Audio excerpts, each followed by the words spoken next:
Hey guys, it's Pinkmon, and today I'm going to be showing you what fire Mr. Hippo, the purple hippo in the new Ultimate Custom Night Five Nights at Freddy's game, the newest FNAF game, anyway. I'm going to be showing you the two stories that he'll tell you, and yeah. So let's just get straight into it.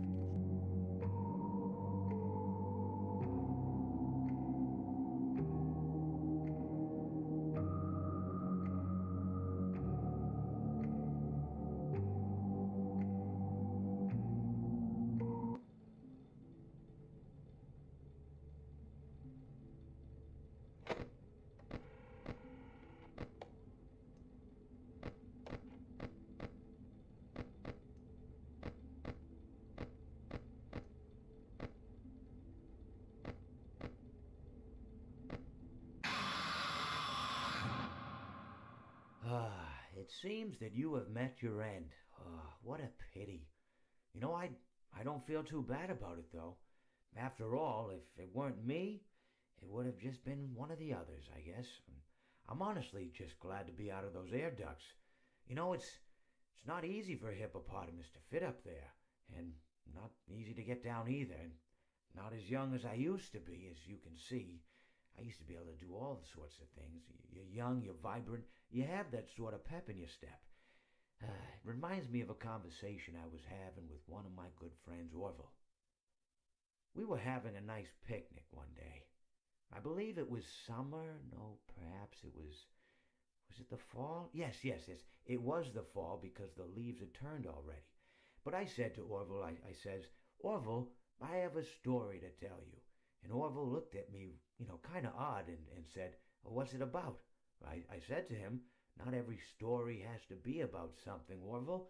Sometimes a person just wants to talk. Why does everything have to be a story? Mic I said off. to him. He just looked at me and he said, well, you said you had a story. And, he was quite right. I did, in fact. I told him I had a story. I suppose if a person just wants to talk, then it's best to not announce that you're telling a story. Telling a story does come with its own pressures and expectations, I suppose.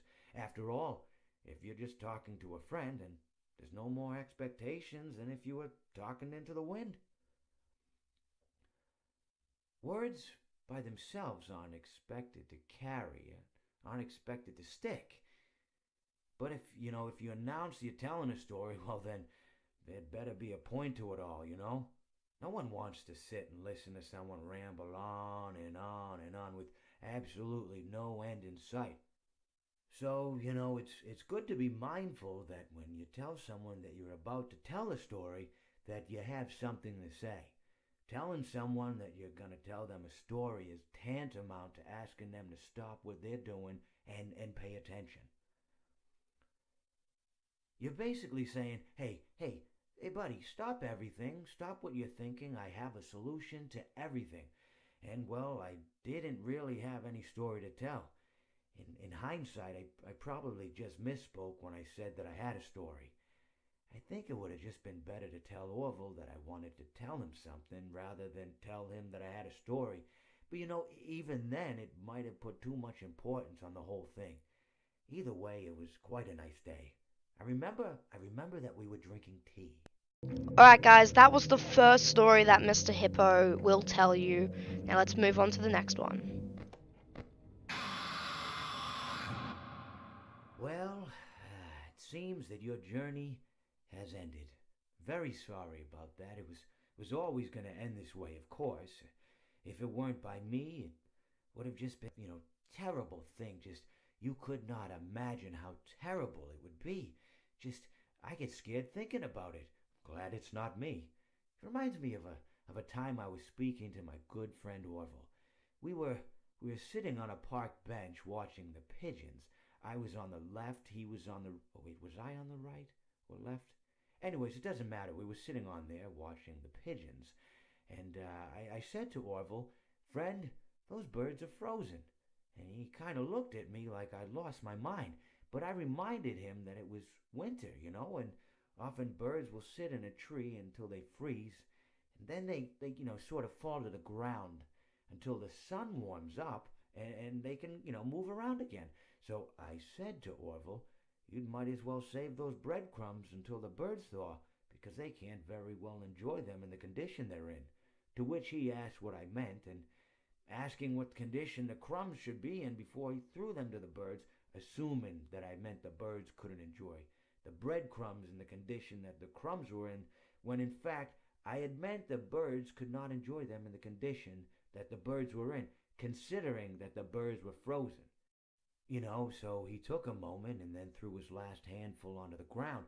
I said to him, Orville, why did you throw the breadcrumbs to the birds when I just told you they're frozen? To which he responded, the breadcrumbs are not frozen. Again, misunderstanding my words. I didn't mean to say that the breadcrumbs were frozen when I said I told you they're frozen. I'd been referring to the birds. In hindsight, what I should have said was, and this would make perfect sense, why did you throw the breadcrumbs to the birds when the birds are frozen? He misunderstood upon my correction, stating that he didn't know what else to do with the breadcrumbs, and that perhaps, when the birds thawed, they'd still be able to eat the crumbs. So I said to Orville, and this is what I said to him, I said, Orville, the birds may be dead.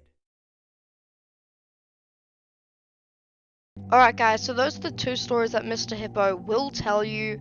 Scott might add another one, but for now, those are the only two. They're a little bit of an Easter egg and a little bit of a troll.